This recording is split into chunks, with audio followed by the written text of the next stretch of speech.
ಹೌದು, ಆದರೂ ಸಖತ್ ಮನೆಗಳಾಗೋದು ಅಲ್ವಾ? ಹೆಂಗಿತ್ತು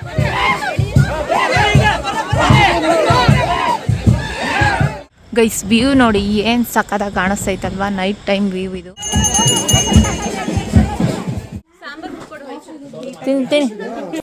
hello guys, welcome back to my YouTube channel. ಸೊಬಗನು ನಾಚಿಸು ಹುಡುಗಿಯ ಇಂಡಿಯ ಮಂಡಿಯ ಬೆಡಗಿಯ. ಇವತ್ತು ನಮ್ಮ ಅಜ್ಜಿ ಊರಲ್ಲಿ ಹಬ್ಬ ನಡೀತಾ ಇದೆ, ಲೈಕ್ ಊರಬ್ಬ. ಸೊ 5 ವರ್ಷಕ್ಕೊಂದ್ಸರಿ ಇದು ಹಬ್ಬ ಆಗೋದು.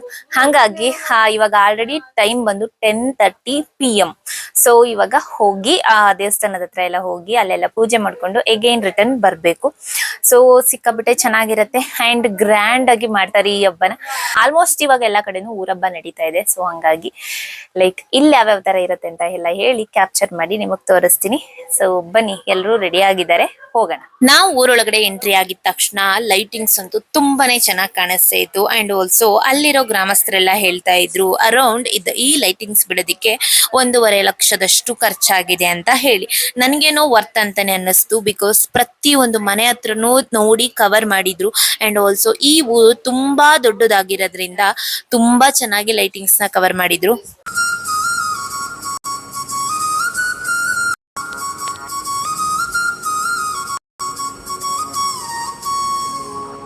ಊರಬ್ಬ ಆಗಿದ್ರಿಂದ ಪ್ರತಿಯೊಂದ್ ಮನೆಯಲ್ಲೂ ಬಲಿ ಕೊಡುವಂತಹ ಸಂಪ್ರದಾಯ ಹಿಂದಿನಿಂದನೂ ಬಂದಿದೆ. ಸೊ ಹಂಗಾಗಿ ನಮ್ಮ ಮಾಮ ಅವ್ರ ಮನೇಲೂ ಈ ಆಡ್ನ ತಂದಿದ್ರು. ಸೊ ಈ ಆಡ್ನ ದೇವ್ರ ಹತ್ರ ತಗೊಂಡೋಗಿ ಅಲ್ಲಿ ಕಟ್ ಮಾಡಿ ಮತ್ತೆ ತಗೊಂಡ್ ಬರ್ಬೇಕು. ಬಂಡಿ ಹಬ್ಬಕ್ಕೆ ತಂದಿರೋದು ವಾತ 30,000.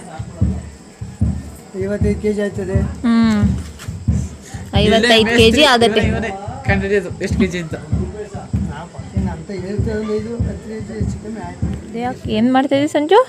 ಕಡ್ದು ಗಿಡ್ದದ್ ಕಣೋ ಕೈ. ಆಮೇಲೆ ಫುಲ್ ರೆಡಿ ಆಗ್ಬಿಟ್ಟೈತೆ ಮಗು. ಸೊ ಇವಾಗ ನಾವು ಎಡೆ ತಗೊಂಡು ಹೋಗ್ತಾ ಇದ್ದೀವಿ.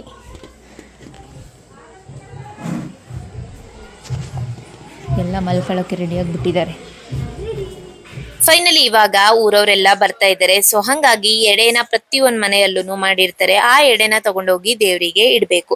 ಲಿಟ್ರಲಿ ನಂಗಂತೂ ಶಾಕ್ ಆಯ್ತು. ಬಿಕಾಸ್ ಇಷ್ಟೊಂದ್ ಜನ ಬರ್ತಿದ್ ನೋಡಿ ನಾನು ಯಾವತ್ತು ಈ ಊರಲ್ಲಿ ಇಷ್ಟೊಂದ್ ಜನನ ಒಟ್ಟಿಗೆ ನೋಡೇ ಇರ್ಲಿಲ್ಲ.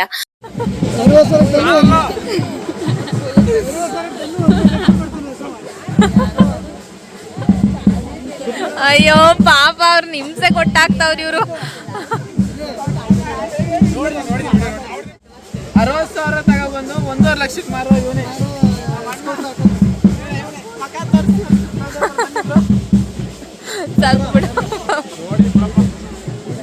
ನೋಡಿ ಫ್ರೆಂಡ್ಸ್, ಒಂದು ವಿಡಿಯೋ ಮಾಡ್ಕೊಳ್ಳೋದು ಜಾಸ್ತಿ.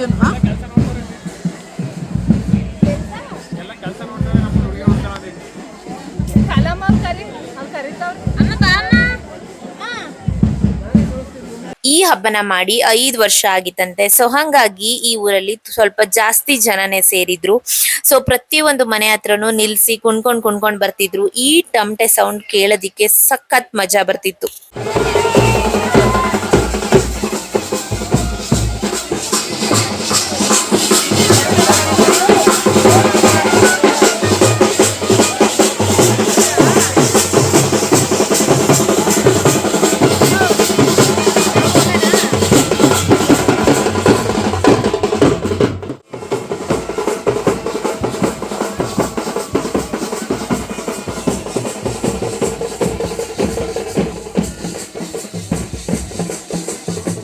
ಎಲ್ಲರೂ ದೇವಸ್ಥಾನದ ಹತ್ರ ಹೋಗ್ತಾ ಇದೀವಿ. ಅಂಡ್ ಆಲ್ಸೋ ಅಲ್ಲಿ ಹೋಗೋದಕ್ಕೂ ಮುಂಚೆ ಬಂಡಿನ ಇಟ್ಟಿರ್ತಾರೆ, ನಿಮಗೆ ತೋರಿಸ್ತೀನಿ. ಸೊ ಆ ಬಂಡಿಗೆಲ್ಲ ಪೂಜೆ ಮಾಡಿ ಆ ಬಂಡಿ ಸುತ್ತ 3 ಸುತ್ತು ಸುತ್ತಬೇಕು ನಾವು. ಸೊ ಇವಾಗ ಏನ್ ನೋಡ್ತಿದ್ರೋ ಇದೇ ಬಂಡಿ. ಇದನ್ನ ಪೂಜೆ ಮಾಡಿ ಇಲ್ಲಿಗೆ ಒಂದು ಮರಿ ಕಡ್ದು ಆಮೇಲೆ ನಾವು ಏನ್ ತಂದಿರ್ತೀವೋ ಆ ಮರಿನ ದೇವಸ್ಥಾನದ ಹತ್ರ ತಗೊಂಡೋಗಿ ಕಡಿಬೇಕು. ಇದು ಇಲ್ಲಿನ ಸಂಪ್ರದಾಯ. ಅಂಡ್ ಇವಾಗ ಏನ್ ನೋಡ್ತಿದ್ರೋ ಇದನ್ನ ಪಂಜ್ ಅಂತ ಹೇಳಿ ಅಂತಾರೆ. ಇದನ್ನ ಶುಭ ಕಾರ್ಯಗಳು ಏನೇನ್ ನಡೆಯುತ್ತೋ ಅದಕ್ಕೆಲ್ಲ ಇದನ್ನ ಪಂಜ್ನ ಹಿಡಿತಾರೆ. ಸೊ ಮದ್ವೆಗಳಿಗೂ ಹಿಡಿತಾರೆ, ಹಾಗೆ ದೇವ್ರ ಪೂಜೆಗೂ ಸಹ ಈ ಪಂಜ್ನ ಹಿಡಿತಾರೆ.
ನೋಡಿದ್ರಲ್ಲ, ಈ ರೀತಿ 3 ಸುತ್ತು ಸುತ್ತಿ ಆಮೇಲೆ ಮರಿನ ಬಲಿ ಕೊಡ್ತಾರೆ. ಬಿಕಾಸ್ ಊರಿಗೆ ಒಳ್ಳೇದಾಗ್ಲಿ ಅನ್ನೋ ಉದ್ದೇಶಕ್ಕೋಸ್ಕರ.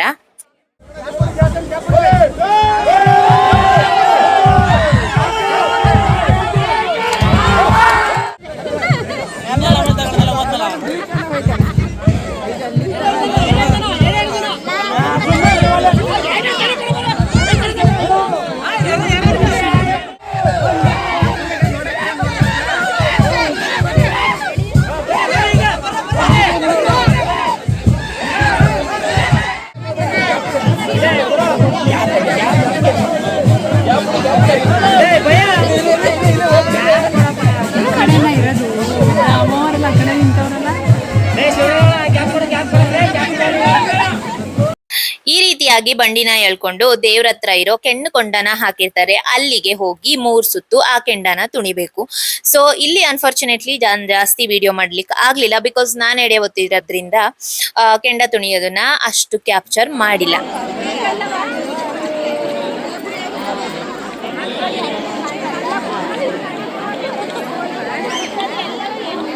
ಇವಾಗ ನೀವೇನು ನೋಡ್ತಾ ಇದ್ದೀರೋ ಇದೇ ಕೆಣ್ಕೊಂಡ ಅಂತ ಹೇಳಿ. ನಾವು ಮುಂಚೆ ಇದನ್ನೇ ತುಣಿದಿದ್ದು. ಹಾಗೆ ಇದು ನಾವು ತುಣಿವಾಗ ತುಂಬಾ ಜಾಸ್ತಿ ಇತ್ತು, ಬಟ್ ಇವಾಗ ತುಂಬ ಕಡಿಮೆ ಇದೆ. ಹಾಗಾಗಿ ಎಲ್ಲರೂ ಅಲ್ಲೇ ಸುಮ್ಮನೆ ತುಣಿತಾ ಇದ್ದಾರೆ. ಇನ್ನು ಹಬ್ಬ ಅಂತ ಅಂದಮೇಲೆ ಕುಣಿಯೋದಿಲ್ಲ ಅಂದರೆ ಮಜನೇ ಇರಲ್ಲ ಅಲ್ವಾ. ಸೊ ನಮ್ಮ ಹುಡುಗರೆಲ್ಲ ಸಖತ್ ಅಲ್ಟಿಮೇಟಾಗಿ ಒಂದು ಕಡೆ ಕುಣಿತಾ ಇದ್ದರೆ, ಇನ್ನು ಹುಡುಗಿರು ಯಾರಿಗೂ ಏನು ಕಡಿಮೆ ಇಲ್ಲ ಅಂತ ಹೇಳಿ ಇನ್ನೊಂದು ಕಡೆ ಕುಣಿಲಿಕ್ಕೆ ಸ್ಟಾರ್ಟ್ ಮಾಡಿದರು. ನಿಮಗೆ ಅದನ್ನು ತೋರಿಸ್ತೀನಿ.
ನೋಡಿದ್ರಲ್ಲ ಏನು ಸಖತ್ತಾಗಿ ಡ್ಯಾನ್ಸ್ ಮಾಡ್ತಾಯಿದ್ರು ನಮ್ಮ ಹುಡುಗರು ಹಾಗೆ ಹುಡುಗಿರೆಲ್ಲರು ಅಂತ ಹೇಳಿ.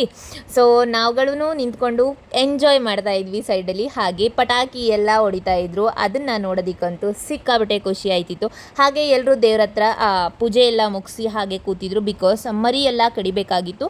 ಸೊ ಸ್ವಲ್ಪ ಟೈಮ್ ತೊಗೊಂಡು ಆಮೇಲೆ ಕಡಿಯೋಣ ಅಂತ ಹೇಳಿ ಪೂಜೆ ಎಲ್ಲ ಮುಗಿಸಿದ್ದು ನಾವು ಬಸವಣ್ಣನ ದೇವಸ್ಥಾನಕ್ಕೆ ಹೋಗೋಣ ಅಂತ ಹೇಳಿ ಹೋದ್ವಿ. ಸೊ ತುಂಬಾ ಚೆನ್ನಾಗಿ ಡೆಕೋರೇಷನ್ ಮಾಡಿದರು. ಆ ಲೈಟಿಂಗ್ಸ್ ಅಂತೂ ಕಣ್ಣಿಗೆ ಕುಗ್ತಾ ಇತ್ತು, ನೋಡೋದಕ್ಕೆ ತುಂಬ ಚೆನ್ನಾಗಿತ್ತು ಅಂತ ಹೇಳಿ ಒಳಗಡೆ ಹೋಗ್ತಾ ಇದ್ದೀವಿ ನಾವು. ಇನ್ನು ನಮ್ಮ ಐಶು ಅಂತೂ ಅಲ್ಲಿ ಏನೋ ಒಂದು ಇನ್ಸಿಡೆಂಟ್ ಆಯಿತು. ಸೊ ಅದನ್ನು ಎಕ್ಸ್ಪ್ಲೈನ್ ಮಾಡ್ತಾ ಇದ್ದು, ಅಕ್ಕ ಈ ಥರ ನೋಡ್ತಾ ಇದ್ರು, ಅಕ್ಕ ಈ ಥರ ನೋಡ್ತಾ ಇದ್ರು ಅಂತ ಹೇಳಿ. ನೀವು ವಿಡಿಯೋನ ತುಂಬ ಕ್ಲಿಯರಾಗಿ ಅಬ್ಸರ್ವ್ ಮಾಡಿದರೆ ನಿಮಗೂ ಅದು ಏನಂತ ಹೇಳಿ ಗೊತ್ತಾಗತ್ತೆ. ಸೊ ನಾನು ಸುಮ್ಮನೆ ಅದನ್ನು ಹೈಲೈಟ್ ಮಾಡಬಾರ್ದಂತ ಹೇಳಿನೇ ಬಿಟ್ಟಿದ್ದೀನಿ. ಸರಿ ಬನ್ನಿ, ಜಾಸ್ತಿ ಅದನ್ನೇ ಮಾತಾಡೋಕ್ಕೆ ಹೋಗಬಾರ್ದು. ಸೊ ದೇವಸ್ಥಾನ ನೋಡ್ಕೊಂಡು ಬರೋಣ. ಏನು ಸಖತ್ತಾಗಿ ಡೆಕೋರೇಷನ್ ಮಾಡಿದ್ದಾರೆ ಅಲ್ವಾ. ಸೊ ನಿಮಗೆ ಯಾವ ಥರ ಅನ್ನಿಸ್ತಾ ಇದೆ ಅಂತ ಹೇಳಿ ಒಂದು ಕಾಮೆಂಟ್ ಹಾಕಿಬಿಡಿ. ಹಾಗೆ ಯಾರೆಲ್ಲ ಈ ಊರವರು ನೋಡ್ತಾ ಇದ್ದೀರೋ ದಯವಿಟ್ಟು ನನ್ನ ಚಾನಲ್ನ ಸಬ್ಸ್ಕ್ರೈಬ್ ಮಾಡೋದನ್ನು ಮರಿಬೇಡಿ. ಇನ್ನು ಬಸವಣ್ಣನ ಪೂಜೆ ಬೇರೆ ದಿನವೇ ಆಗೋಗಿತ್ತು. ಸೊ ಹಾಗಾಗಿ ದೇವಸ್ಥಾನನ ಓಪನ್ ಮಾಡಿರಲಿಲ್ಲ, ಕ್ಲೋಸ್ ಆಗಿತ್ತು. ಸೊ ಬಿಕಾಸ್ ಇವತ್ತು ಅಲ್ಲಿ ಮರಿ ಕಡಿತಾ ಇರೋದ್ರಿಂದ ಆಲ್ಮೋಸ್ಟ್ ಎಲ್ಲ ದೇವಸ್ಥಾನಗಳು ಕ್ಲೋಸ್ ಆಗಿತ್ತು. ಎಲ್ಲ ದೇವಸ್ಥಾನದ ಪೂಜೆನೂ ಮುಗ್ದೋಗಿತ್ತು. ಮಾರಿ ಹಬ್ಬ ಹಾಗೆ ಬಸವಣ್ಣನ ಪೂಜೆ ಮುಗ್ದು ಆಮೇಲೆ ಬಂಡಿ ಹಬ್ಬನ ಇವರು ಮಾಡ್ತಾ ಇರೋದು. ಬೈತದೀಗ ಬಾ ಅಮ್ಮ, ಆಮೇಲೆ ಬೆಳಗ್ಗೆ ಮತ್ತೆ ರೆಡಿ ಆಗೋ ತಕೊಡ್ತೀನಿ.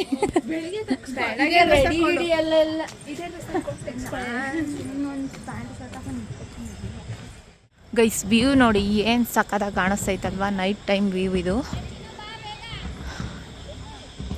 ಒಬ್ಬ ಸೂಪರಾಗಿ ಕಾಣಿಸ್ತೈತಿ.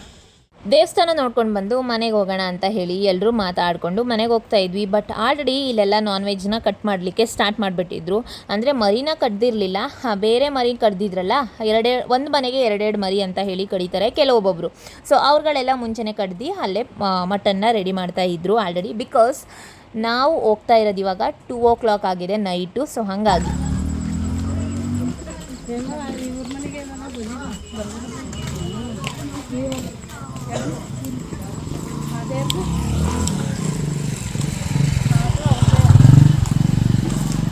ಅದು ಯಾರು ಮಾಡಿದ್ರು ಕಣೆ, ಇಷ್ಟು ಕೆಂಡ ಕುಣಿಯೋದ ದಣ್ಣ ಮಾಡ್ತಿದೆ. ಇವಾಗ ಏನು ನೋಡ್ತಾ ಇದ್ದೀರೋ ಇದು ನೆಕ್ಸ್ಟ್ ಡೇ ಬ್ಲಾಗ್ ಆಗಿರುತ್ತೆ. ಬಿಕಾಸ್ ನಾವು ಬಂದಿದ್ದು ಲೇಟ್ ಆಗಿದ್ದರಿಂದ ಬೇಗ ಬಂದು ಮಲ್ಕೊಬಿಟ್ವಿ. ಹಾಗಾಗಿ ಬೆಳಗ್ಗೆನೆ ಮತ್ತೆ ಸ್ಟಾರ್ಟ್ ಮಾಡ್ತಾ ಇದ್ದೀನಿ ಬ್ಲಾಗ್ನ. ಸೊ ಅಣ್ಣವರೆಲ್ಲರೂ ಟಿಫನ್ಗೆ ಅಂತ ಹೇಳಿ ರೆಡಿ ಮಾಡ್ಕೋತಾ ಇದ್ರು. ಹಾಗೆ ಮಟನ್ಗೆ ಏನೇನು ಬೇಕೋ ಅದನ್ನೆಲ್ಲ ನಾನು ರುಬ್ಕೊಡ್ತಾ ಇದ್ದೆ ಅವರಿಗೆ.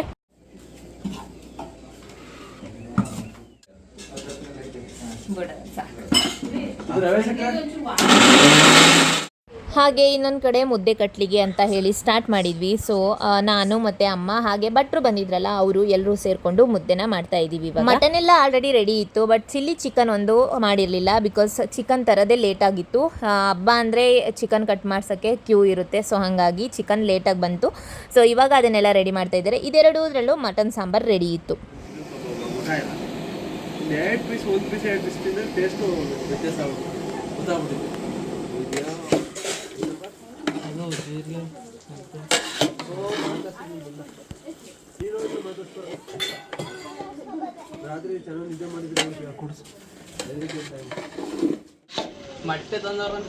ಮೊಟ್ಟೆ ಕೊಡ್ಬೇಕಲ್ವಣ ಆಗ್ಲೇ.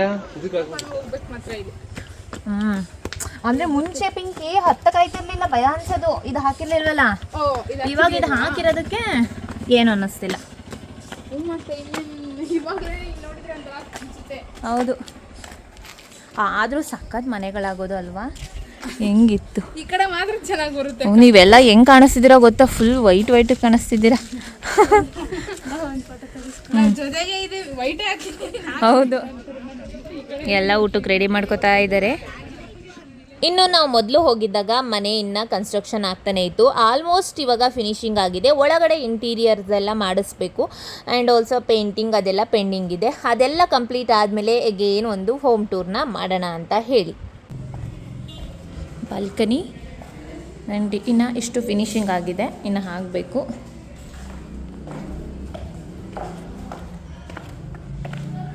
ಬಂದೆ. ಇನ್ನು ನಮ್ಮ ಅತ್ತಿಗೆನೂ ಬಂದಿದ್ದರು. ಸೊ ಅವರು ಮನೆ ನೋಡಿರಲಿಲ್ಲ, ಹಾಗಾಗಿ ನೋಡ್ತಾ ಇದ್ದಾರೆ. ಬಾಲ್ಕನಿಯಲ್ಲಿ ನಿಂತ್ಕೊಂಡ್ರೆ ಯಾವ ರೀತಿ ವ್ಯೂ ಕಾಣಿಸುತ್ತೆ ಅಂತ ಹೇಳಿ ತೋರಿಸ್ತೀನಿ ನೋಡಿ. ಸಖತ್ತಾಗಿ ಕಾಣಿಸ್ತಿದೆ ಅಲ್ವಾ.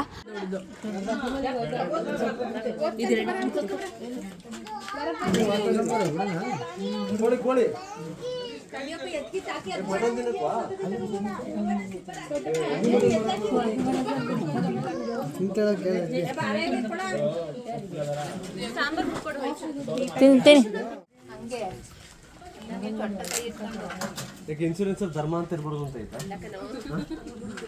ಎಲ್ರದ್ದು ಊಟ ಆಯಿತು, ಇನ್ನು ಮನೆಯವರು ಅಷ್ಟೇ ಬಾಕಿ ಇದ್ದರು. ಸೊ ಹಾಗಾಗಿ ಎಲ್ಲರೂ ಊಟಕ್ಕೆ ಕೂತಿದ್ದೀವಿ. ಇವಾಗ ಮಟನ್ ಸಾಂಬಾರು ಹಾಗೆ ಚಿಲ್ಲಿ ಚಿಕನ್ ಎಗ್ ಎಲ್ಲ ಮಾಡಿಸಿದ್ವಿ. ಸಿಕ್ಕಾಬಟ್ಟೆ ಚೆನ್ನಾಗಿ ಮಾಡಿದರು.